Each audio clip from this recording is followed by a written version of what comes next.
The novel coronavirus is an enveloped, single-stranded positive sense RNA virus.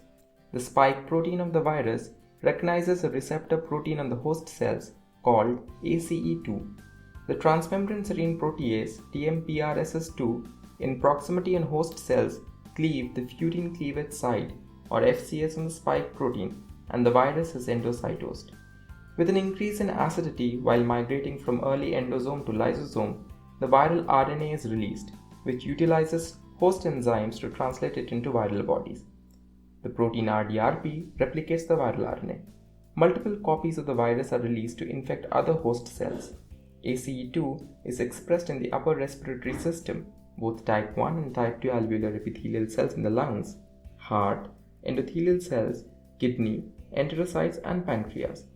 The virus in the alveoli of lungs delays the release of cytokines or chemokines from lungs epithelial and immune cells, but in the later stages stimulate the release of bounty of dysregulated pro-inflammatory cytokines like IL-6, TNF-alpha, IL-17, CCL2, 3 and 5, granulocyte colony stimulating factor, and more, which is called cytokine storm.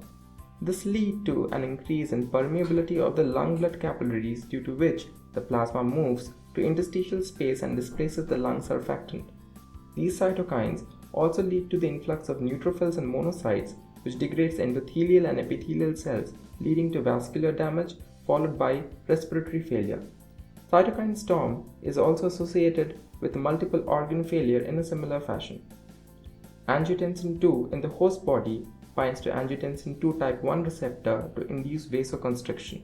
ACE2 processes angiotensin II to ANG127, which binds to a cognate receptor to bring about vasodilation. Thus, the pressure is regulated. The virus decreases ACE2 production, disrupting the regulation of host body pressure. It also overexpresses a surface protein, ADAM17, which produces soluble pro-inflammatory TNF-alpha, which is involved in cytokine storm. Hypertension and diabetic patients are usually prescribed angiotensin II type 1 receptor blockers, ARBs, or ACE inhibitors.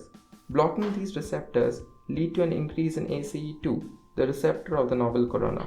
As a result, people with hypertension and diabetes are more susceptible to viral internalization. In Japan, an unusual case of encephalitis due to novel coronavirus has also been reported. Various vaccine candidates have moved into clinical trials. Let us keep our fingers crossed and pray for a vaccine.